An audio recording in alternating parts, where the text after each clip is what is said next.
कौन है जो बार बार आपको फ़ोन कर रहा है? फरहाद, कितनी मर्तबा आपको कह चुकी हूँ कि जब आप मेरे साथ हों तो मुझे किसी की कॉल आती सुनाई ना दे। मैं जो कॉल उठाने ही वाला था, जब मैंने फ़रीहा के ये अल्फाज सुने तो अगले ही पल मोबाइल वहीं पर साइलेंट करके रख चुका था। वो हाथ में कॉफ़ी का कप लिए मेरे पास इस सोफ़े पर आकर बैठ चुकी थी और मैं इसके कंधे पर हाथ रखकर बैठ गया और इसके चेहरे के करीब अपना चेहरा ले जाकर कहने लगा कि डार्लिंग, नाराज़ क्यों होती हो? अरे मैं तो बस यूं ही कॉल काट रहा था। तुम जानती तो हो कि जब तुम मेरे करीब होती हो तो मैं पूरी दुनिया भूल जाता हूँ। इतना सुनकर फ़रीहा भी कंधे उचका कर मुस्कुराई थी, गोया फ़ख्र महसूस कर रही हो, लेकिन काफ़ी का एक घूंट भरकर कहने लगी, हाँ, पूरी दुनिया को मेरी खातर नज़रअंदाज कर सकते हो, लेकिन सिवाय इस छिपकली के लिए कि किसी रोज़ मेरी खातर इस छिपकली की शक्ल वाली नूरीन को भी अपनी ज़िंदगी से दफ़ा कर दो तो ही मानूंगी कि तुम मुझसे सच्ची मोहब्बत करते हो। ये बात फ़रीहा ने कह तो दी थी, जबकि अगले ही पल फरहाद के चेहरे की हवाइयाँ उड़ी थीं। फ़रीहा को देखकर कहने लगा कि अरे तुम तो सारी हकीकत जानती हो, फिर भी इस तरह की बातें करती हो। मैं तुमसे मोहब्बत करता हूँ, तभी तो तुमसे शादी भी कर ली है और तुम्हें इस फ्लैट में भी रख रहा हूँ। ज़्यादा वक्त तो तुम्हारे साथ ही गुजारता हूँ, लेकिन अब मेरे माँ बाप को भी तो देखो। अगर मैं इनकी बात नहीं मानूंगा तो मेरी किस कदर बेइज्जती हो जाएगी। तुम जानती तो हो कि मेरी ज़िंदगी में मेरे माँ बाप हैं, इनका हुक्म है और इसके बाद ही मेरी ज़ात आती है और मेरी ज़ात से मुंसलिक तुम हो। फरहाद ने जब ये बात फ़रीहा से की तो वो खामोश हो चुकी थी, लेकिन ये आज पहली मर्तबा नहीं हुआ था जो इसने मुझे ऐसा कहा हो। मेरा और फ़रीहा के निकाह को 2 महीने हो चुके थे और हर बार इसने मुझे यही कहा था कि बस मुझे हक महर में आपसे कुछ नहीं चाहिए, लेकिन मैं आपसे सिर्फ इतना चाहती हूँ कि आप उस नूरीन को तलाक दे दें। मैं आपको ज़िंदगी में अपने अलावा कोई और औरत बर्दाश्त नहीं कर सकती और मैंने इससे यही वादा किया था कि हाँ, एक दिन वो भी आएगा जब मैं इसे छोड़ दूंगा, लेकिन जब तक मेरे माँ बाप मेरे सर पर मौजूद हैं मैं ये कदम भूल कर भी नहीं उठा सकता, क्योंकि मेरे माँ बाप मेरे लिए सबसे ज़्यादा अहम थे। रात के तकरीबन 1 बज चुके थे जब मैंने फ़रीहा से कहा क्या मुझे घर जाना चाहिए। वो मेरे पहलू में मौजूद थी, मुझसे कहने लगी कि मेरा दिल नहीं चाहता कि मैं आपको घर भेजूं। वहाँ वो नूरीन आपके इंतज़ार में बैठी होगी, आपको अपने कमरे में ले जाएगी, आपके साथ प्यार भरी बातें करेगी। मैं नहीं चाहती कि आप इसके साथ एक लम्हा भी गुजारें, वो भी तन्हाई में। मैंने फ़रीहा की बात सुनी तो मोहब्बत भरी नज़रों से इसे देखने लगा, कहने लगा कि फ़िक्र क्यों करती हो, मैं सिर्फ़ और सिर्फ तुम्हारा हूँ, तुम्हारे अलावा किसी के बारे में अब तो सोच भी नहीं सकता। इसकी क्या मजाल है जो मुझ पर डोरे डालने की कोशिश करे, लेकिन इसके बावजूद फ़रीहा ने मुझसे वादा लिया था कि मैं नूरीन के करीब भी नहीं जाऊंगा। मैंने भी इसके साथ वादा कर लिया और फिर घर आ गया। रात के तकरीबन 1:45 बज रहे थे।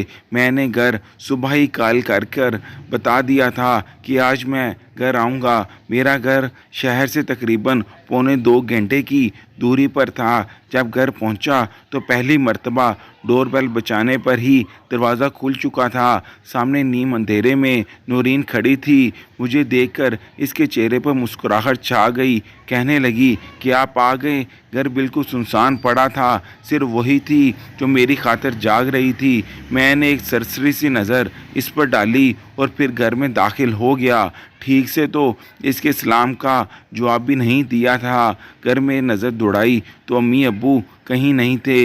मैं कहने लगा कि अम्मी अब्बू कहाँ हैं, तो वो कहने लगी कि काफ़ी देर हो चुकी है, वो लोग तो दवा लेकर सो गए। मैंने हाँ में सर हिलाया और फिर वहाँ से सीधा फ्रेश होने के लिए चला गया। जब वापस आया तो गर्मा गर्म बिरयानी और खीर की खुशबू आ रही थी। मैं फ़रीहा के साथ खाना खाकर आया था, मगर इसके बावजूद मेरा जी ललचाने लगा खुशबू को सूंघते हुए मैं लाउंज में आ चुका था। सामने ही टेबल पर नूरीन ने खाना लगा कर रखा था। कहने लगी, क्या फ्रेश होकर आ गए? आइए, मैंने आपके लिए खाना लगा रखा है। मैं हैरान था। भले ही मैं खाना खाकर आ चुका था, लेकिन फिर भी खाने की खुशबू सूंघकर भूख लग चुकी थी। फरीहा को खाना बनाना नहीं आता था। वो मेरे लिए खाना बाहर से ही ऑर्डर करती थी। बस नूडल्स और आमलेट या फिर ब्रेड जैम दे दिया करती थी, लेकिन फिर भी मुझे वही प्यारी थी, क्योंकि वो मेरे साथ जचती थी। मेरी तरह ही मॉडर्न थी, ना कि नूरीन जैसी गाँव की बस गर्दारी और सलीका सवार सी लड़की। बहरहाल वो खाना देखकर मैं खाना खाने लगा। भले ही मैं इसको कुछ खास मुंह नहीं लगाता था, लेकिन खाने से कैसे नाराज़गी। मैं जितनी देर खाना खाता रहा, वो मुझे दूर बैठकर देखती रही और अंदर ही अंदर मुस्कुराती रही। इसे यूं मुस्कुराता देखकर मैं कहने लगा कि क्या बात है, मुझे देखकर मुस्कुरा क्यों रही हो? कहने लगी कि कुछ नहीं, इतने रोज़ बाद आपको अपने सामने देखकर मेरे चेहरे पर मुस्कुराहट आ गई। मैंने इसकी बात का कोई जवाब नहीं दिया था, बस खाना खाता रहा। मैंने भूख से ज़्यादा ही प्लेट में चावल और फिर खीर डाली थी। कुछ ही खाकर मैंने वो चीज़ें बचा दी। जब मैं खाकर उठा और कमरे में जाने लगा, तो मैंने देखा कि नूरीन वहीं मेरी कुर्सी पर बैठी वही पानी पी रही थी जो मैंने छोड़ा था। पानी पीने के बाद इसने मेरा ही जूठा खाना खाना शुरू कर दिया। कितनी देर तक मैं इसे खड़ा देखता रहा और फिर सर झटक कर कमरे में आ गया। मेरा 3 साल का बेटा कमरे में सो रहा था। इसे देखकर मेरे चेहरे पर मुस्कुराहट सी आ गई। पहले मुझे मेरा बेटा भी बड़ा प्यारा लगता था, लेकिन जब से फरीहा मेरी ज़िंदगी में आई थी, मेरी ज़िंदगी सिर्फ़ और सिर्फ फरीहा बनकर रह चुकी थी। नूरीन से और नूरीन से जुड़ी हर चीज़ से बस मैं रस्मी ताल्लुक़ बढ़ा रहा था, सिर्फ इस डर से कि मेरे माँ बाप मुझसे नाराज़ ना हो जाएं। मैंने अपने बेटे के सर पर अपने लब रखे और फिर इसकी एक जानब होकर सो गया। जब तक नूरीन कमरे में आई, मैं जाग भी रहा था तो आंखें बंद कर चुका था। वो बेटे की दूसरी जानब आकर लेट गई। मैंने बेटे के सीने पर हाथ रखा था तो नूरीन ने भी अपना हाथ मेरे हाथ पर रख दिया। बेसाख्ता मुझे फरीहा की बात याद आई तो मैंने फ़ौरन अपना हाथ वहाँ से हटा दिया और दूसरी जानब होकर सो गया। मेरे माँ बाप सुबह मुझे घर में देखकर बहुत खुश थे। सवाल करने लगे कि इस मर्तबा तुम पूरे 1.5 माह बाद घर आए हो और अब जा भी रहे हो। मैंने कहा, हाँ अम्मा, काम ही बहुत होता है, बस आप लोगों से मिलना था इसलिए ही आ गया। मैंने अपनी जेब से 50,000 रुपया निकाल कर अपने माँ बाप के हाथों पर रखा कि इनसे खर्चे वगैरह पूरे करते रहना। नाश्ता करने के बाद कुछ घंटों बाद मुझे वापस शहर जाना था। मैंने वादा किया था कि मैं आज का लंच फरीहा के साथ ही करूँगा। मेरे माँ बाप मुझे कहते रह गए, लेकिन मैं इनको कोई ना कोई बहाना बनाकर वहाँ से निकल आया था और सीधा अपनी फरीहा के पास आया था। मैं देख सकता था कि नूरीन की आंखों में कितनी उम्मीद थी कि मैं जाने से पहले इससे मिलकर जाऊंगा, अपने बेटे को बूसा देकर जाऊंगा, लेकिन मैंने ऐसा नहीं किया था। घर आया तो फरीहा मुझसे मिलने के बाद एक मर्तबा फिर मुझसे यही कह चुकी थी कि बताओ, तुमने नूरीन के साथ ज़्यादा बात तो नहीं की, इसके साथ ज़्यादा फ्री तो नहीं हुए, इसे कोई ग्रीन सिग्नल तो नहीं दिया। और मैं इसे ये कह रहा था कि अरे नहीं बाबा, ऐसा कुछ भी नहीं है, बिला वजह ही तुम शक करती फिरती हो। कुछ ही देर के बाद फिर वही सवाल था कि तुम कब इसे तलाक दे रहे हो। मैं अब इसे क्या बताता। मेरे माँ बाप की वो पसंद थी, मेरी अम्मी की बहन की बेटी थी। नूरीन के माँ बाप तो कब के मर चुके थे और मेरी माँ ने इसे बिल्कुल अपनी औलाद जैसा पाला था। शुरू में नूरीन से मुझे भी मोहब्बत थी, वो अच्छी थी, लेकिन हाँ, ज़रा गांव के माहौल से ताल्लुक़ रखती थी, इसलिए अपने दोस्तों से इसे मिलवाते हुए मुझे शर्म से महसूस होती थी। बहरहाल जब से मेरी ज़िंदगी में फरीहा आई थी, तब से ही मैं खुश रहने लगा था। बिल्कुल मेरी मन मर्ज़ी के ऐन मुताबिक वो लड़की थी, लेकिन मुझे इस वक्त में सिर्फ़ एक ही बीवी के साथ محبت हो सकती थी, और वो अब सिर्फ मेरी ज़िंदगी में आने वाली फ़रीहा थी, जिसे मैं अपने दिल के बेहद करीब कर चुका था। वक़्त यूं ही धीरे धीरे गुजरने लगा और मेरे माँ बाप का भी इंतकाल हो चुका था। रात के 2 बजे मुझे नौरीन की कॉल आई थी। मैंने इसकी कॉल उठाकर इंतहाई गुस्से से कहा था, क्या मसला है तुम्हारा? आधी रात को भी चैन नहीं लेने देती, नींद आई हुई है मुझे। लेकिन अगले ही पल इसके रोने की आवाज़ और घर से रोने की आवाज़ सुनकर मैं घबरा सा गया। कहने लगा, क्या हुआ है? तुम रो क्यों रही हो? सब ठीक तो है ना? रोते हुए जो बात मुझे नूरीन ने बताई, मेरे तो होश ही उड़ चुके थे। मैं फ़ौरन वहाँ से भागा था। फ़रीहा मुझसे पूछने लगी और मैं बोलकर इसे ये भी नहीं बता सका कि मेरे माँ बाप का इंतकाल हो चुका है। पूरे घर में कोहराम मच चुका था। मेरे माँ बाप कफन में लिपटे पड़े थे और मैं फूट फूट कर रो रहा था। मैं तो इनका आखिरी मर्तबा ख्याल भी नहीं रख पाया था, इनसे मिल भी नहीं पाया था। मैंने पूछा कि इन्हें अचानक हो क्या गया था। नूरीन दूर बैठी फूट फूट कर रो रही थी। इसे तो मेरे माँ बाप से मोहब्बत भी बहुत ज़्यादा थी। कहती थी कि अगर मैंने इनका मरा हुआ वजूद देखा तो मेरी जान चली जाएगी। दूर बैठी सिसक सिसक कर रो रही थी। मेरे माँ बाप दोनों एक करीबी रिश्तेदार के यहाँ दावत पर गए हुए थे। वापसी पर जिस टैक्सी में आ रहे थे, इनका एक्सीडेंट हो गया और मेरे दोनों माँ बाप मौका पर ही वफात पा चुके थे। अपने हाथों से मैंने अपने माँ बाप को दफना चुका था। नूरीन अब इस घर में बिल्कुल अकेली रह चुकी थी। जब तक वहाँ पर मेहमान आते रहे मैं वहीं पर था, लेकिन फिर जब मेहमान आना बंद हो गए तो फ़रीहा की भी कॉल आने लगी कि मैं यहाँ पर अकेली हूँ, मुझसे मिलने के लिए आओ या मुझे वहाँ ले जाओ। अब तो लोगों को भी पता चल जाना चाहिए कि तुम्हारी दो दो बीवियाँ हैं। मैं अजीब कश्मकश में मुब्तला था। वापस फ़रीहा के पास आया तो पहले तो इसने मेरे साथ ताज़ियत की और फिर एक रिपोर्ट मेरे सामने कर दी जिसमें लिखा था कि वो मेरे बच्चे की माँ बनने वाली है। ये सुनकर मेरे चेहरे पर मुस्कुराहट फैली थी। समझ नहीं आ रही थी कि मैं खुशी का इजहार करूं या अफसोसदा रहूं, क्योंकि एक तरफ हमेशा हमेशा के लिए मेरे वालिदैन जा चुके थे, जबकि वहीं दूसरी जानब मुझे फ़रीहा इतनी बड़ी खुशखबरी दे चुकी थी। बहरहाल कुछ रोज़ ही गुजरे थे मुझे वहाँ पर रहते हुए, जब मुझे नूरीन की भी फ़िक्र सताने लगी, क्योंकि वो घर में अकेली रहती थी। फ़रीहा को तो आदत थी घर में अकेले रहने की, जबकि नूरीन हमेशा मेरे माँ बाप के साथ ही रहा करती थी। वो बार बार मुझे कॉल करके कहती कि आप कुछ रोज़ की छुट्टी लेकर यहाँ क्यों नहीं आ जाते।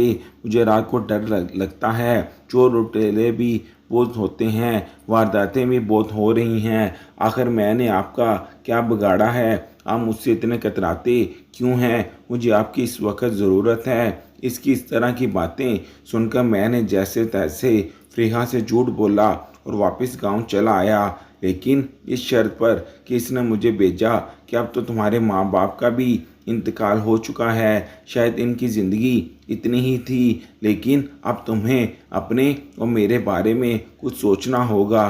बेहतर है कि तुम जाओ और जाकर नूरीन को तलाक दे दो। माना खर्चा इसे भिजवाते रहना, वो जहाँ मर्जी जाकर रहे। अब देखो, मैं तुम्हारे बच्चे की माँ बनने वाली हूँ, तुम्हें इतना तो मेरी खातिर करना ही पड़ेगा। मैंने अपनी बीवी की बात सुनी तो मुझे नूरीन के साथ कोई ख़ास लगाव महसूस नहीं हुआ था, इसलिए इसे तलाक देने से भी मुझे कोई मसला नहीं था। मैं नूरीन के पास तो चला आया।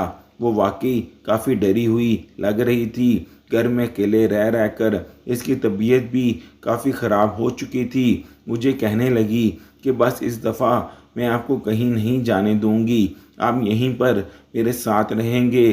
जो भी नौकरी है, जो भी काम है, बहुत कर लिया आपने शहर में, तो मुझे शहर ले जाइए या फिर यहीं रहकर काम कर लें। मैं रूखी सूखी खाकर गुजारा कर लूँगी, लेकिन अब मज़ीद आपसे दूर नहीं रहूँगी। ये सुनकर मैंने एक नज़र इसे देखा था, फिर कहने लगा कि तुम तो रूखी सूखी खाकर गुजारा कर लोगी, ظاہری سی بات ہے، شروع سے ہی ایسے ہی تو گزارا کرتی آئی ہو، لیکن میرا گزارا ایسے نہیں ہوتا۔ میری بات پر وہ خاموش ہو چکی تھی۔ کہنے لگی کہ ٹھیک ہے، پھر مجھے اور گڈو کو اپنے ساتھ لے جائیں۔ اس طرح کی دیدہ دلیری پر میں حیران تھا، آخر اس میں اتنی ہمت کیسے آ گئی تھی۔ بہرحال میں یہاں پر ایک مقصد کے تحت آیا تھا، سوچ رہا تھا کہ اس کے گھر سے جانے کے بعد آخر نورین کا کیا ہوگا۔ یہ تو آبائی گھر ہے، میرا بیٹا بھی، بھلے ہی میں اس کے ساتھ اتنی محبت نہیں رکھتا تھا، لیکن خون تو میرا ہی ہے نا، اور نورین کے بھی ماں باپ وفات پا چکے تھے۔ اس کا اس دنیا میں اور کوئی نہیں ہے۔ اگر میں اسے اس گھر سے بھی نکال دوں گا تو یہ بیچاری تو اکیلی رہ جائے گی۔ اس لیے میں نے کچھ سوچ و بچار کی اور پھر اس نتیجے پر پہنچا کہ ایسا کروں گا کہ یہ گھر نورین کے نام کر دوں گا اور مہینے کا خرچہ اسے ملتا رہے گا۔ اس طرح اس کا یہاں پر گزارا ہوتا رہے گا اور میں دوبارہ یہاں گاؤں میں کبھی چکر ہی نہیں لگاؤں گا۔ میں نے اس طرح کی باتیں سوچ لی تھیں۔ آج برسات کا موسم تھا، موسم کافی خوشگوار تھا۔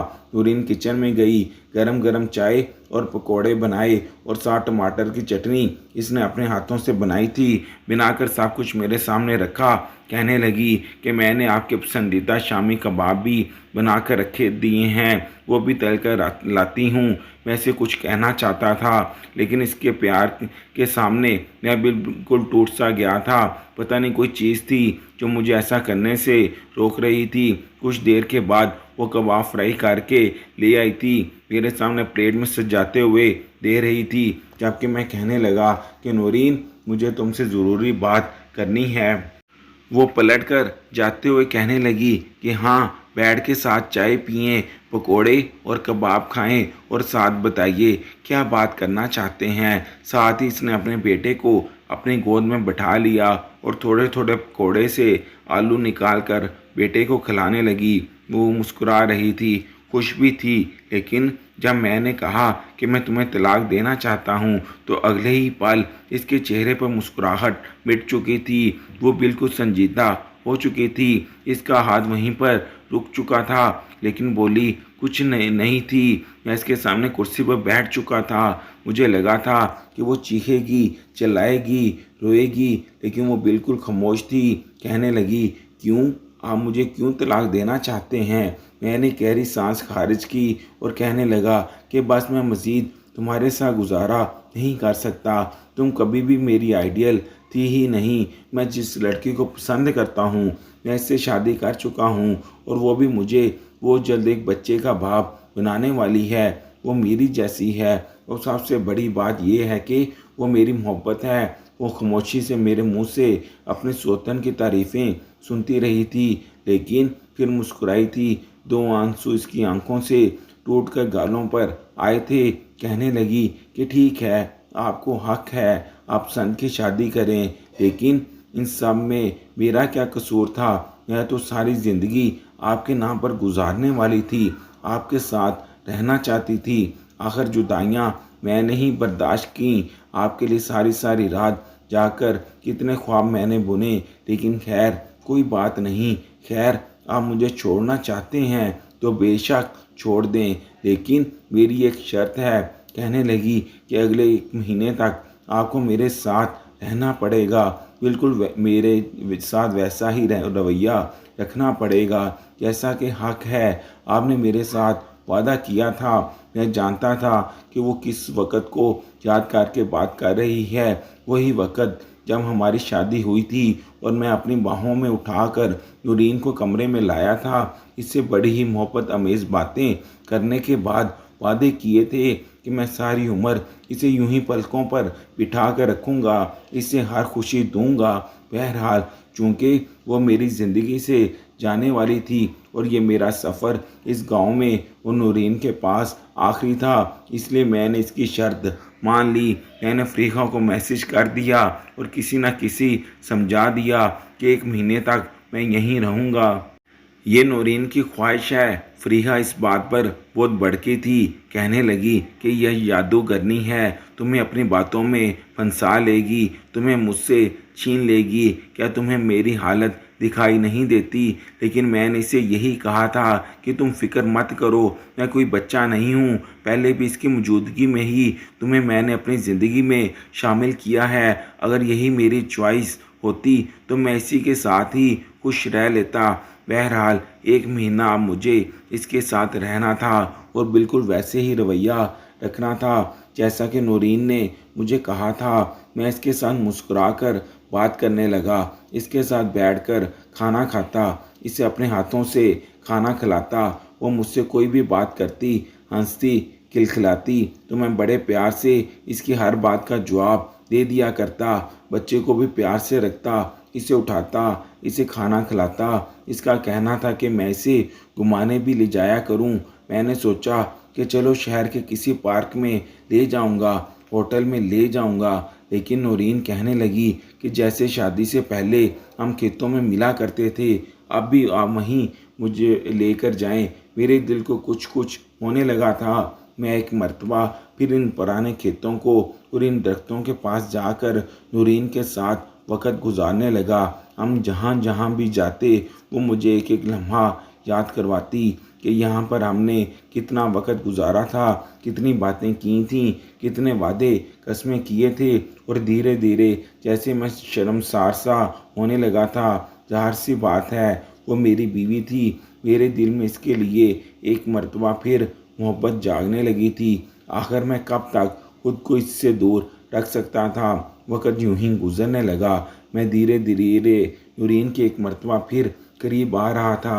اس دوری کی وجہ صرف اور صرف یہی تھی کیونکہ میں اس سے دور رہتا تھا۔ اگر وہ میرے قریب ہوتی، ہر وقت میرے پاس ہوتی، تو شاید مجھے اس کے علاوہ کسی اور کو سوچنے کی بھی ضرورت نہیں پڑتی۔ لیکن چونکہ میں شہر میں رہتا تھا اور یہ گاؤں میں تھی، اس لیے ہمیں دوری آ چکی تھی اور فریحہ میرے قریب آ چکی تھی۔ پلک جھپکتے ہی وقت بھی گزر چکا تھا اور ایک وقت وہ بھی آیا جب میرے اور نورین کے وعدے کو 1 مہینہ پورا ہو گیا تھا۔ اب مجھے اسے طلاق دینی تھی۔ میں نے طلاق کے پیپرز تو تیار کروا لیے تھے، لیکن سوچ رہا تھا کہ آخر کب یہ پیپرز دوں۔ میرا وجود کانپ سا رہا تھا، سمجھ نہیں آ رہی تھی کہ آخر کیا کروں۔ پھر فریحہ سے جھوٹ بول دوں کہ میں نے نورین کو طلاق دے دی ہے، لیکن پھر بھی میں 2 بیویاں اور بچوں کو کیسے سنبھال سکتا تھا؟ ایک عجیب کشمکش میں الجھا ہوا تھا۔ اس روز میں شہر کسی کام سے آیا ہوا تھا اور واپس گاؤں جا رہا تھا کہ جب مجھے اپنے گھر سے شور کی آواز آئی۔ سمجھ نہیں پا رہا تھا کہ ہوا کیا ہے۔ گھر گیا، میرا بچہ بیٹھا رو رہا تھا۔ میں نے بچے کو اٹھا لیا، وہ ماما ماما کہہ کر چلا رہا تھا۔ پھر جب میں نے اندر جا کر دیکھا تو محلے کی عورتیں میری بیوی کے پاس موجود تھیں۔ اس کی آنکھیں بند کر رہی تھیں۔ کہنے لگی کہ نورین وفات پا چکی ہے۔ مجھ پر تو جیسے پورا آسمان ٹوٹ کر گر چکا تھا۔ ایسے کیسے ممکن تھا؟ ایسے کیسے ہو گیا تھا؟ میں فوراً نورین کو ہسپتال لے کر گیا، جہاں پر یہ بات پتہ چلی کہ میری بیوی کو برین ٹیومر تھا اور آخری سٹیج پر تھا۔ ڈاکٹر کا کہنا تھا کہ ان کا علاج ہو سکتا تھا۔ ان سے کہا بھی تھا کہ وقت پر علاج کروائیے، آپ ٹھیک ہو سکتی ہیں۔ لیکن نہ جانے کیوں یہ اپنی زندگی سے اتنی تنگ تھیں، مسکرا کر یہی کہتی کہ میرے جینے کا کیا فائدہ جب میری زندگی کی کسی کو ضرورت ہی نہیں ہے، تو میں جی کر کیا کر لوں گی۔ 1 مہینہ پہلے ہی ڈاکٹرز نے نورین کو بتا دیا تھا کہ وہ زیادہ وقت زندہ نہیں رہ سکتی، نہ جانے کب اس کی جان نکل جائے۔ یہی وجہ تھی کہ جب اس نے میرے منہ سے طلاق کی بات سنی تو اس نے 1 مہینے تک میرے ساتھ خوش و خرم رہنے کا کہا۔ میرا بیٹا مجھے ہیرو سمجھتا تھا، میرے ساتھ بہت زیادہ اٹیچ ہو چکا تھا، اور میں اپنے ہاتھوں سے نورین کو قبر میں اتار کر کتنی ہی دیر وہاں پر بیٹھا سوچتا رہا کہ یہ میں نے کیا کر دیا۔ سب کچھ اپنے ہاتھوں سے مٹی تلے دفنا دیا۔ نورین بری تو نہ تھی، بہت اچھی تھی، محبت کرنے والی تھی، میرے دھتکارنے پر بھی مجھے اتنا ہی پیار کرتی تھی۔ گھر آیا تو سارے رپورٹ، سارے ٹیسٹ نظر آئے جو کہ نورین کے تھے۔ جب فریحہ کو نورین کے مرنے کی بات پتہ چلی تو وہ بھی خاموش ہو چکی تھی۔ اس کی آنکھوں میں آنسو आ चुके थे। शायद वो पहली सौतन थी जो अपने सौतन के मरने पर यूं आंसू बहा रही थी। रोते हुए कहने लगी, मुझे डर लग रहा है कि कहीं नूरीन की बद्दुआएं हमारी ज़िंदगी ना बर्बाद कर दें। हमने इसके साथ बहुत बुरा किया है। मैं अपने आप को कभी माफ़ नहीं कर पाऊंगी। अगर इसकी बद्दुआएं और आहें मेरे आने वाले बच्चे को लग गईं या तुम मुझसे जुदा हो गए तो मैं इसे अपने सीने से लगा चुका था। कहने लगा कि नहीं नौरीन बहुत अच्छी है। हाँ, रोज़े महशर मुझसे सवाल तो ज़रूर होगा कि मैंने अपनी दोनों बीवियों के साथ एक जैसा रवैया क्यों नहीं रखा, दोनों को एक जैसे हकूक़ क्यों नहीं दिए। मगर हाँ, इतना ज़रूर जानता हूँ कि वो बद्दुआ नहीं देती। कफ़ारे के तौर पर ही सही, फ़रीहा ने मेरे पहले बेटे को अपना लिया था। मुझे लगा था जिस तरह वो मॉडर्न और हसद करने वाली लड़की है, मेरे बेटे के साथ इसका रवैया भी ऐसा ही होगा। लेकिन ये देखकर मैं हैरान हुआ था। इसने मेरे बेटे को बिल्कुल अपनी औलाद जैसा मोहब्बत दी थी, इसे बिल्कुल माँ पलकर पाला था। वो यूं ही हमारी ज़िंदगी आगे बढ़ने लगी। आज भी जो मुकाम मेरे बड़े बेटे का है वो मेरी बाकी औलाद का नहीं है। वो फ़रीहा को ही मामा बुलाता था। हम लोग बहुत खुश थे, लेकिन कहीं ना कहीं नूरीन के जाने का दुख मुझे आज भी है। If you like my videos then subscribe my channel. Thanks.